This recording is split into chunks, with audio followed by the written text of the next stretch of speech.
Oh, thank you very much. Keep it going for Molly and Charlie. They were great.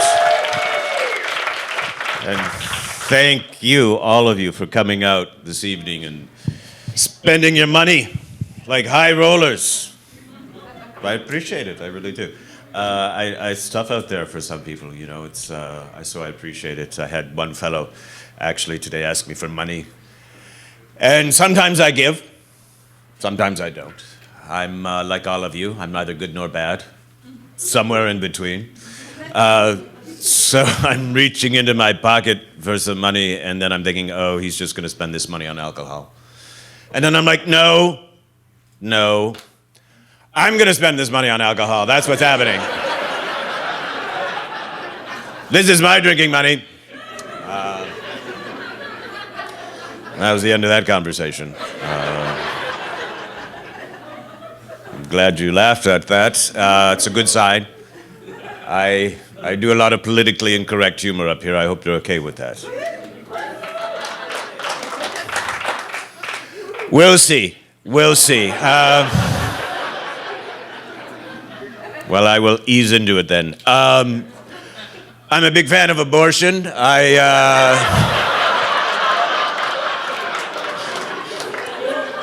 Huge fan, actually. I'm actually such a big fan, I don't even think women should have a right to choose one. We should just give it to them. Not randomly.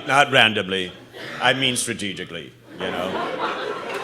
Like you, pregnant lady, how many is that now? 5? Okay, I think that's enough of you. Get in the tent. It's a medical tent, I assure you.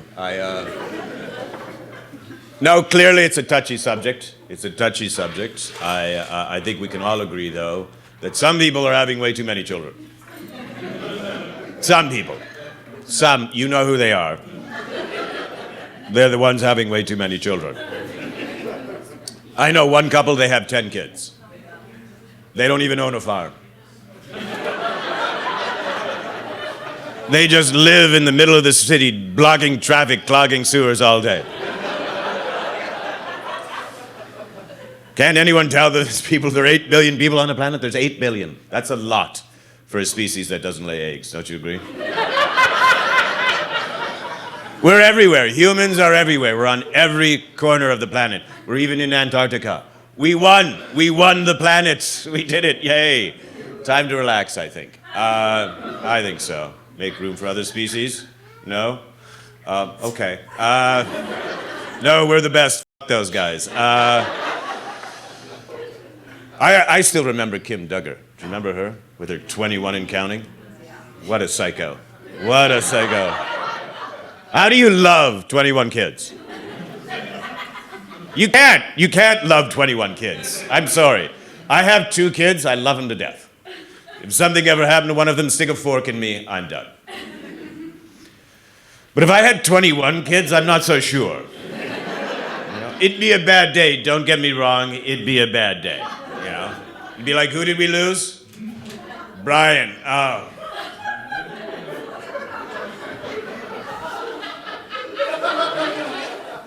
He was the one with the stamp collection, right? Is that who I'm thinking of?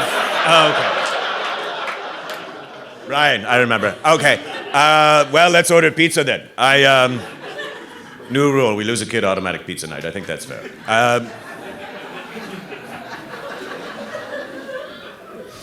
If I had 21 kids and I came home and my house was on fire, I'm not saying I wouldn't run in. I'm not saying that. I'm just saying I might want to see a list of who made it out already. That's all. Because that could be a good list, right? Oh, look, all the smart and athletic ones made it out. Well, I hear the fire truck coming. Let's let the professionals handle this. This is... The worst thing we could do is get in the professionals' way. I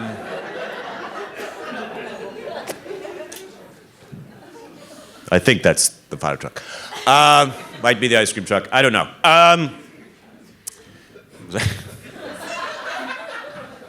I'm sorry if I went too far there. I actually wish my house would burn down. I can't even afford it anymore.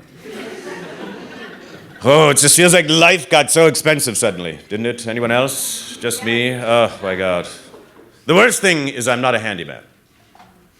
Don't let the beard fool you. If something breaks in my house, I can paint it. That's what I can do.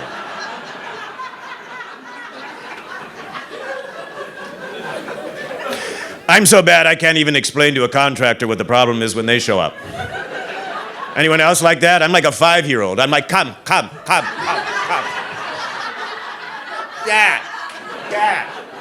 Oh, the house has a boo-boo. I had a plumber in my house the other day, a real man. His name tag said man. It did. And he looked at me like I was a real man, and he said, "Sir, I need you to show me where the main shutoff valve is."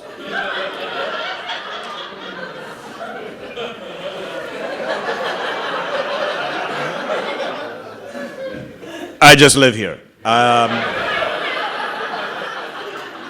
You're looking for the guy who built this place.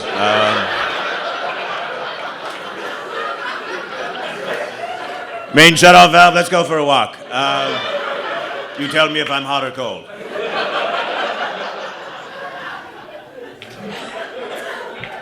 Let's go into the basement. That sounds basement-y. I don't know what happened to me. My grandfather built his own house. My granddad built his own house. Isn't that incredible? He's still alive, by the way. My grandfather just turned 97. Isn't that amazing? Yes, clap for him. He's barely alive, but clap for him. He's wandering now. He's in his wandering years. We lost him the other day. We didn't know where he was for 8 hours. We couldn't find him. We found him in the forest preserve, just asleep. And so we had a family meeting, and we decided it's time for him to run for president.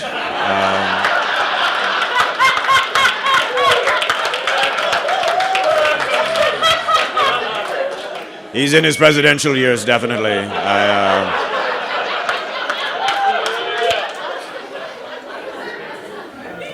I knew Missouri would like that joke. Just had a feeling.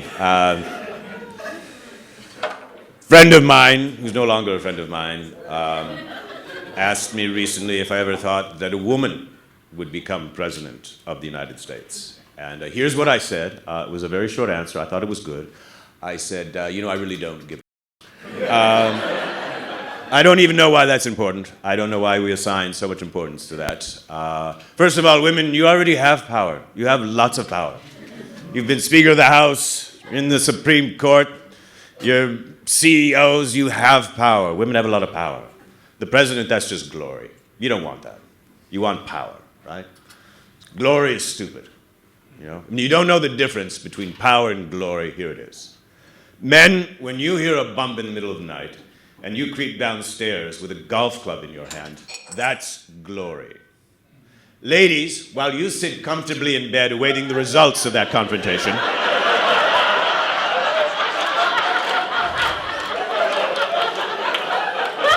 that's power. That is power. Either your husband returns to the room with a bloody golf club or some man you've never met. Either way, that man is your champion. Treat him as such. Did my husband just try to hit you with that bloody thing? I am so sorry. I told him not to. I told him not to do that. Most of you have all the power. You don't even realize it. It's not even shared. If it were, both of you would go downstairs together like a team. Right, ladies, you'd stand in the middle of the hallway in your lingerie, distracting the intruder while your husband attacked from the side. Like a raptor. You saw Jurassic Park. You know how it works. I actually think women are tougher than men. I really do. Don't you? Yes. We're stronger. We'll crush you. But you are definitely tougher than us. I truly believe that. But it's always men who talk a tough game. Have you noticed that? We say things like, take it like a man. Man up. Balls to the wall. You gotta have the balls to do this, buddy. We talk a lot about our balls, don't we, guys? It's very strange because they're the most vulnerable part on our body. There's nothing powerful about our testicles. You don't even have to hit them directly. Just graze them and we're down. There's nothing tough about our testicles at all, ladies. Nothing. You know that. You want to know what's tough? A vagina. A vagina is tough. I would put a vagina up against a man's testicles any day. As a matter of fact, if I were a coach in a locker room at halftime, I know whose body parts I'd be drawing inspiration from. All right, listen up, men. We're getting our nipples chewed up out there. So it's time to pick ourselves off the ground and push out a victory, like our mamas pushed us out.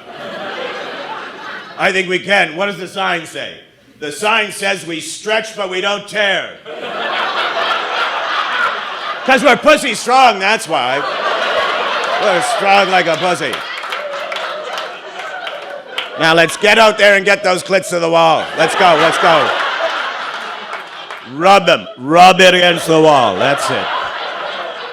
Gently.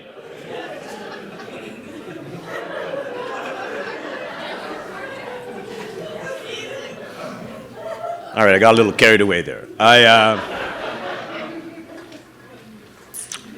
Women. Actually, I just want to say that I'm okay with trans women competing in women's sporting events. As long as I'm allowed to bet. Yes, I would like to put all of my money on the lady with the size 11 sneaker, please. I've got a feeling about her. I actually just joined a dating website, which I know is stupid when you're married. It was the marketing, that's what got me. Don't judge me, it was the marketing. I said, you could meet the woman of your dreams. You could meet the woman of your dreams. Not true, not true. You will not meet the woman of your dreams. You'll message her, but that's as far as it goes. No, actually, I'm not married. I was married, but now I'm not. You know how that goes sometimes. So I had to. I've started dating again recently, and it's kind of hard because I was married for 15 years, and so things have changed a bit. I don't believe we had dating websites back 15, 20 years ago. We did things differently, right, man? We wrote letters, sealed them with candle wax. Handed them to some fine gentleman who's off to the town where our true love resided. And if we're lucky, a month later, our cousin opened our letter. Okay. All right. You're like, did that really happen? No, it didn't. So I joined a dating website for the first time recently. I was very intimidated by the whole thing. I was a little nervous, I'll admit. So I didn't put my picture up right away. Which is stupid. You have to put your picture up. That's just the way people are. But I thought I would try and be witty.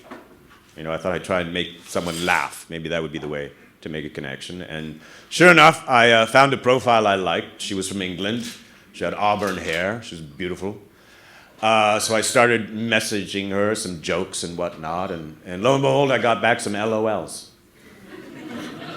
Then I got back an LMFAO. And then I got the coveted ROFL, rolling on the floor with laughter. Can you imagine rolling on the floor with laughter? So naturally, I assumed we were getting married. But then she stopped me in my tracks, and she said, look, I need you to know two things. Number one, I need to see a picture. Fair enough. Number two, I need you to know I'm looking for a man who can give me the BBC. Now, a lot of you don't know what that means, neither did I. Don't be ashamed. For those of you who don't know what BBC stands for, it stands for Big Black, and I'll let you figure out that last letter. If you guessed clock, you're very close. You are very close. I should just give you Big Black Clock. I should just give that to you. Now, here's why I made the mistake I made. I'm originally from Canada. She's from England, so naturally I assumed she was talking about the British Broadcasting Corporation. It all lined up. It all made perfect sense. So I wrote back, I said, let me check my cable package. She wrote back, LOL. I'm like, this bitch laughs at anything. So I checked my cable package, and lo and behold, I did not have the BBC. So I wrote back, listen, I just want you to know that I enjoy the BBC just as much as you do.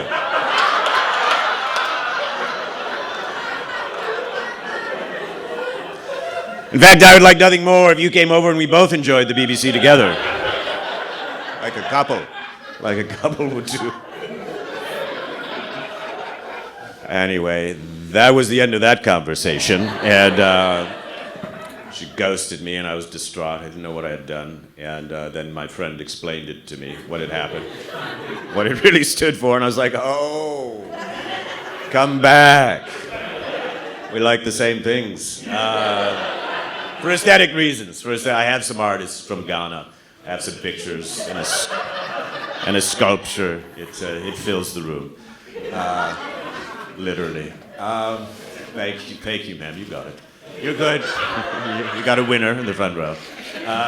Good for you.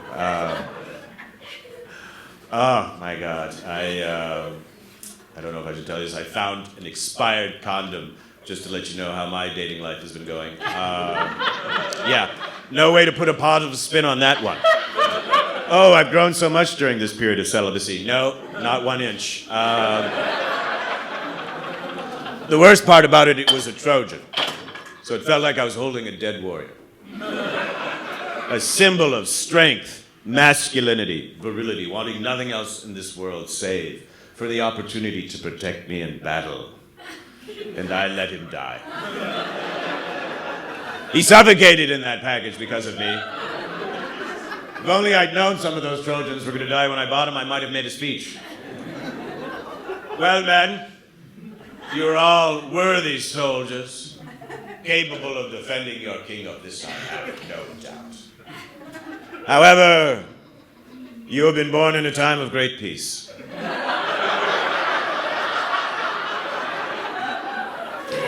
Those of you who are lucky enough to find battle, don't expect a long one.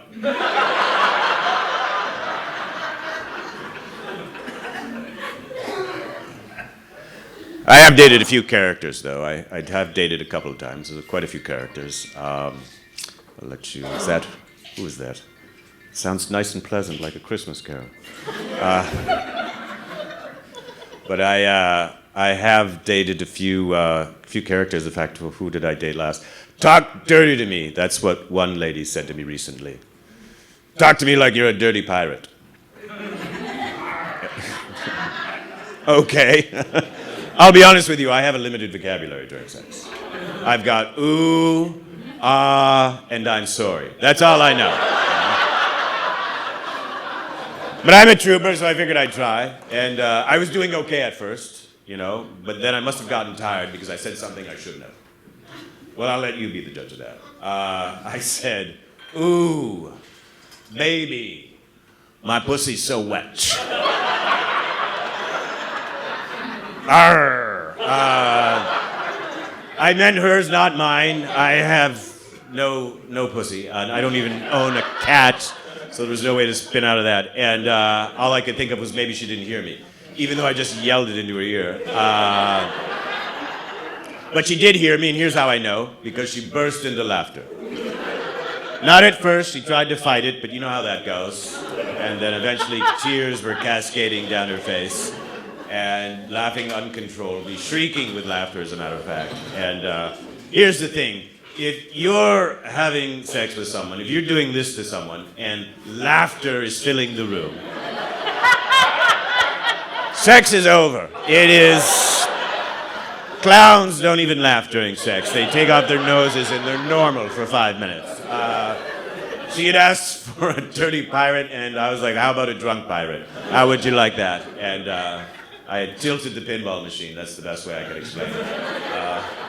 The ball rolls sadly down the table. All the lights go off, but you can try pushing the flippers, but nothing's going to happen. It's just a humiliating experience, I'll be honest. But that's the thing. That's the thing about relationships. They can humble you, I suppose. But I don't know. I think sex is easier for women than it is for men. No, you don't agree? Here's why I say this, because I think we're easier to please. I really do. I think if you understand friction, you understand us. Right? There you go. You did it. Wonderful job. Ladies, though, you're a little more complicated. There's a few other steps that have to happen, and you're all different. It's just crazy. Like, if this wall were a woman, it'd be filled with dials and gauges and printouts and hieroglyphics and barometers and thermometers, and you have to read that wall perfectly and push all those buttons at the right order. Because if you don't, that wall shuts down.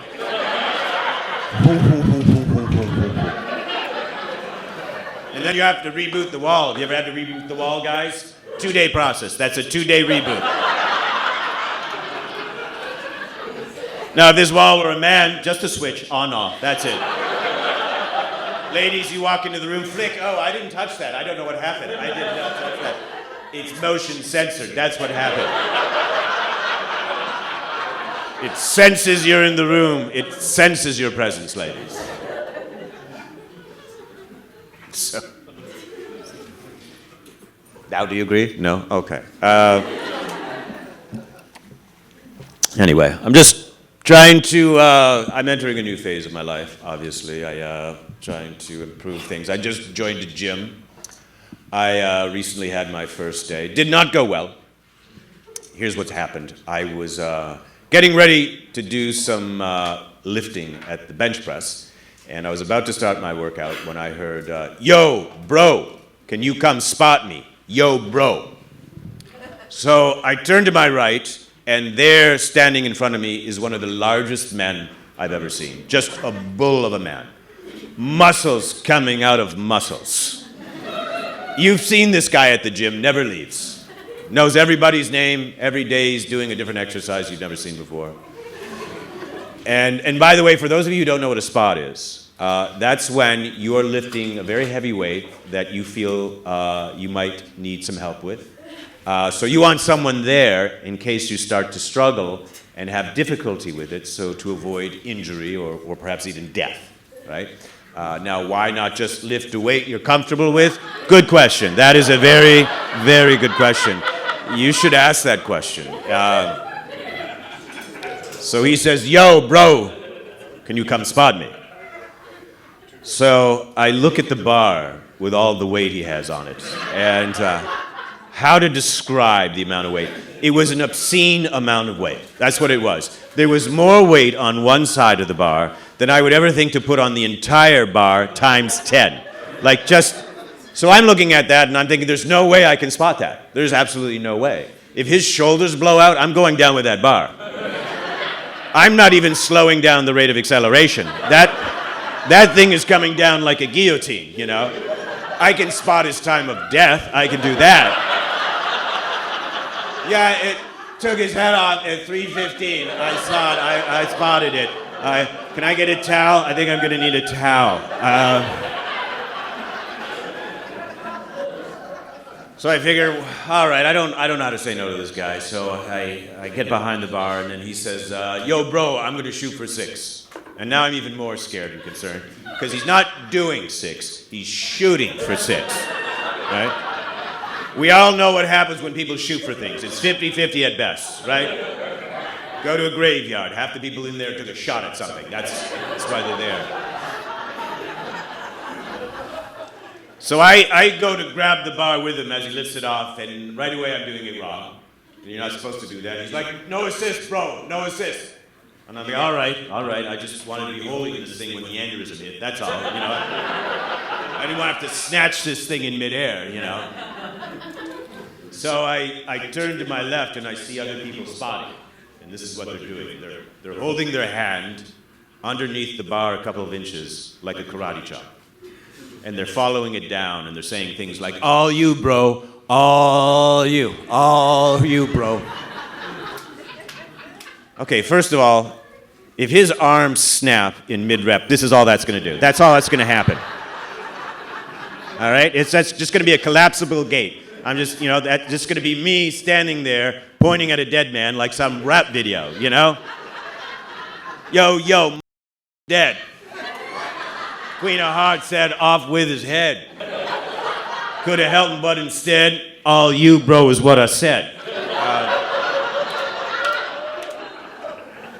So I do that. I'm like, all you, bro. All you. It's always been you. This whole time, it's always been you.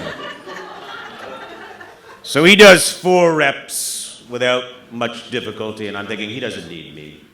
He just wanted someone to witness this. But then on the 5th rep, the wheels start to come off, right? His arms start shaking, and he's doing that move, right? I'm like, I know this move. I know this move. That's the I'm about to shit my pants move. That's what that is. And he just barely gets this bar up, and I'm like, okay, bring it in. Bring it in. I'll tell everyone you did 6. Just bring in the bar, okay?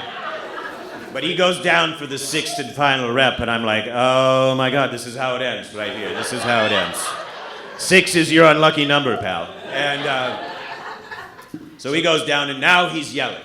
He's yelling with all his might. I'm yelling because I'm scared. We're both yelling at this point. And this bar is barely moving, right? It's barely moving an inch. And so I start bending my knees, just out of instinct. I figure I'll sacrifice my knees for this guy, right? I'll hobble the rest of my life so he gets to eat out of a straw the rest of his. Right?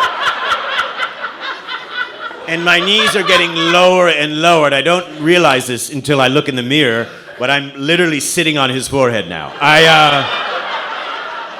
My shorts are covering his face. I can't even see his chin.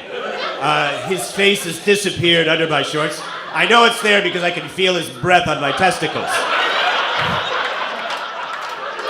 And that must have been the motivation he needed, because suddenly that bar shot up like a rocket.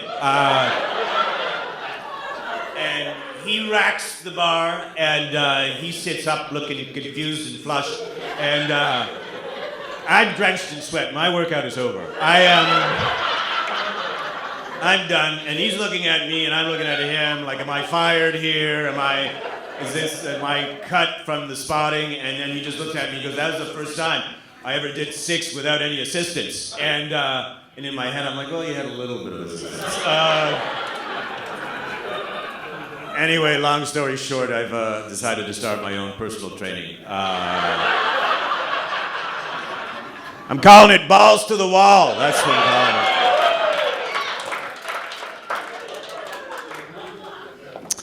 calling it. So yes, that was my first day at the gym. Probably my last.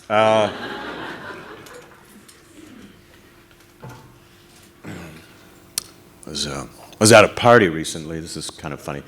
And someone said, I overheard someone say that they didn't like dogs. And so naturally, people were offended by this. People were looking at him like he was a monster. And what I thought was crazy about that was that literally half an hour before that, he said he didn't like kids. And people were like, yeah. Smaller versions of us are stupid. And I thought that was funny. I actually like kids. I'm not too fond of babies. I think babies, they rob me of my sleep. That's the problem. I love my kids, but when they were babies, it was a little difficult.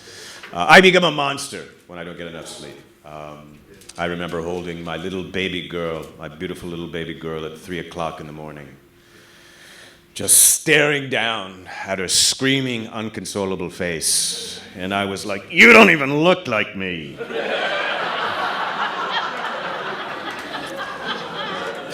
And I regret saying that. In front of the baby monitor.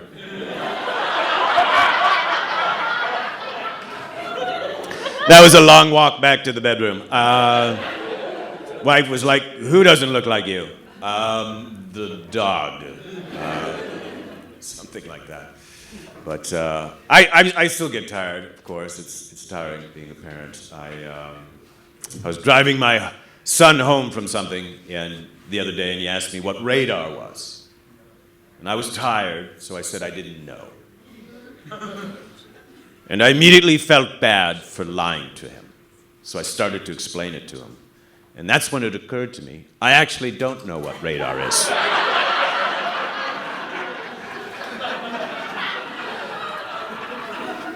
You'll never know how stupid you are until you become a parent and suddenly have to explain the entire world.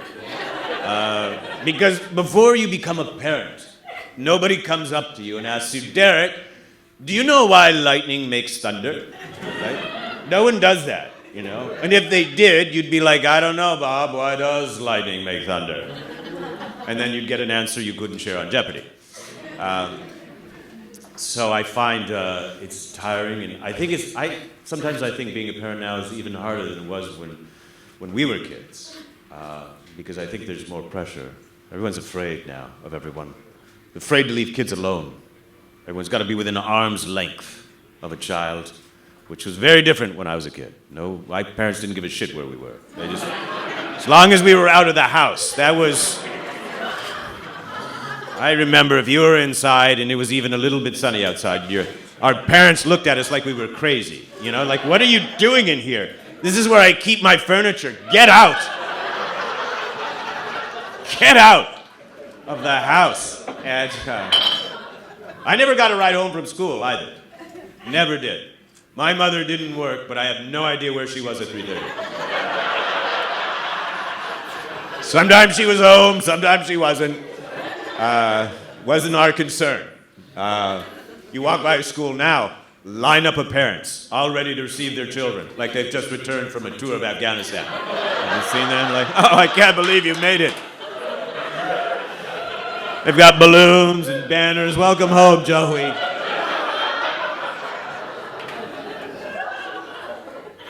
Everything's so safe now.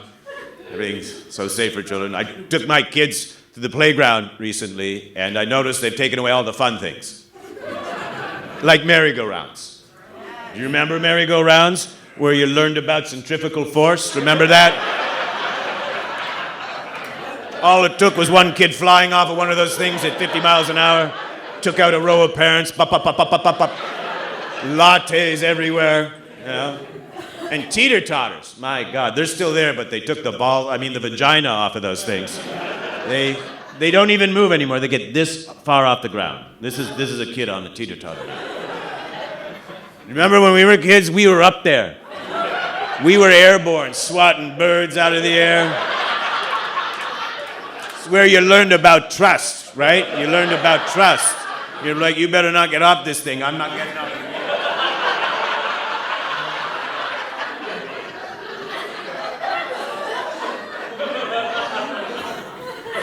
We came home with a few more head injuries, but we were wiser. I know not everyone agrees with me, though. I hear it sometimes. You know, like, Derick, playgrounds are designed to be educational. They're designed to be educational now. Really. You tell me what's so educational about a steering wheel mounted to the side of a jungle gym. I want to know.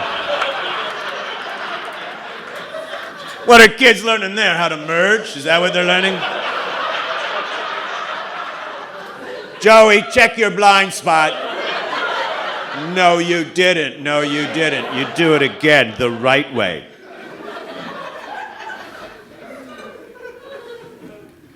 Kids can't fight either, which I don't know. It's hard to know what's right, but I know my son definitely has a lot of aggression. I'll say that. His favorite superhero is the Incredible Hulk, which concerns me a lot. I actually do not like that superhero. I wish he would choose another one. To me, that's the dumbest superhero alive. It makes no sense to me why that guy is a superhero. I mean, what's his superpower? He gets angry, turns green, and smashes things. How's that a superpower? Yay, here comes blind rage. Here comes blind rage. I mean, think about the last time you were in a difficult, tense situation, right? At any point did you say to yourself, you know what would help right now? If I just lost myself in a volcano of anger and destruction, like Dad used to do.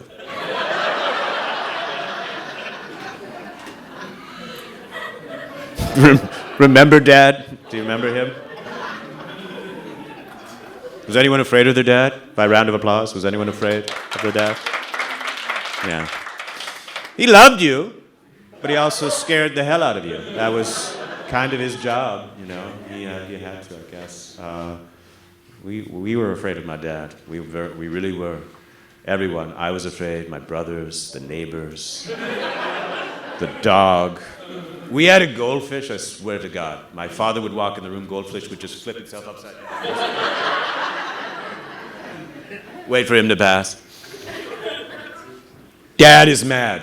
That's what we used to say as a warning. Dad is mad. Shh, Dad is mad.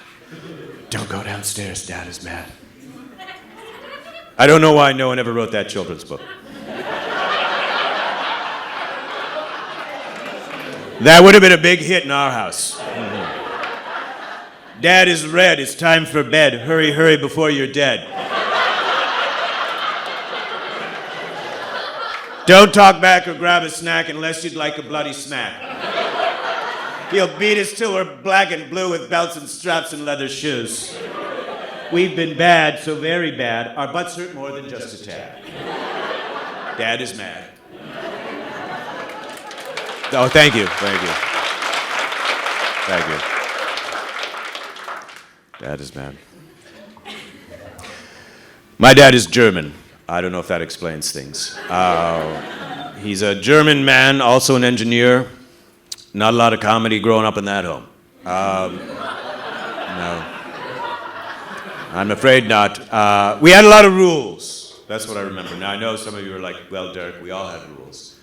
We had strange German rules. For example, one of the strangest rules we had was we had to wake up with a smile. Yes, that was one of my dad's rules. Every morning we would come downstairs. My father would be waiting for us in the living room with his morning coat on, cup of coffee in his hand, classical music playing in the background. Derick, look at me. Why aren't you smiling, Derick? Are you not happy to see your father? No, actually, we weren't. And school was very important to my dad, too. He evaluated everything. Started as early as kindergarten. I remember once I had a coloring assignment to do. It was a picture of a monkey. And when I was done, I left it on the table, and my father found it. I remember that like it was yesterday.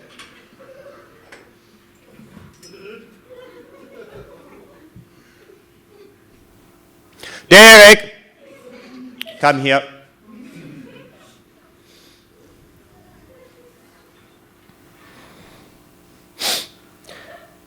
Did you color this picture as a monkey?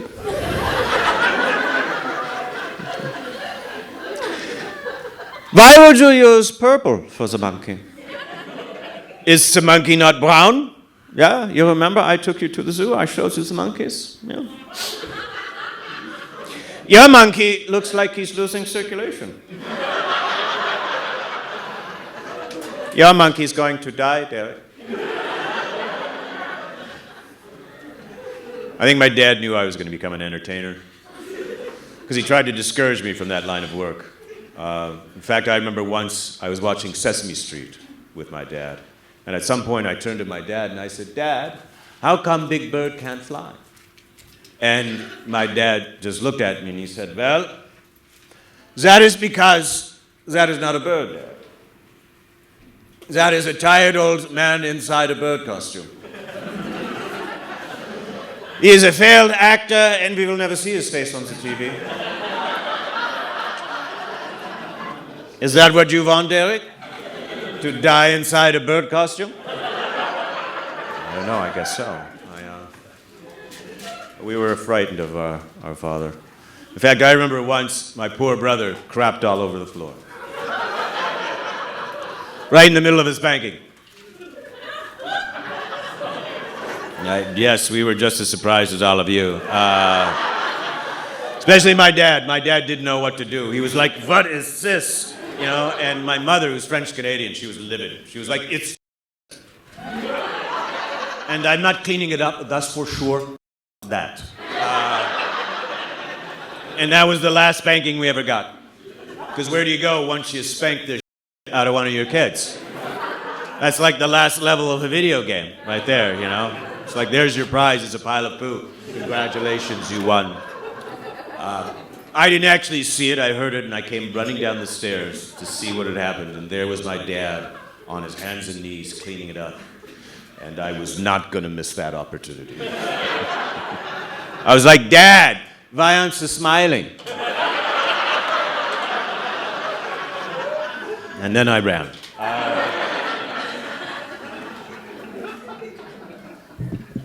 Because Dad was mad. I'm just about out of time, but you've been a wonderful audience tonight. Thank you so much again for coming out tonight. I really do appreciate it. Well, thank you. And keep your applause going for your wait staff, Riley and Melissa, who's done a wonderful job. Wonderful job.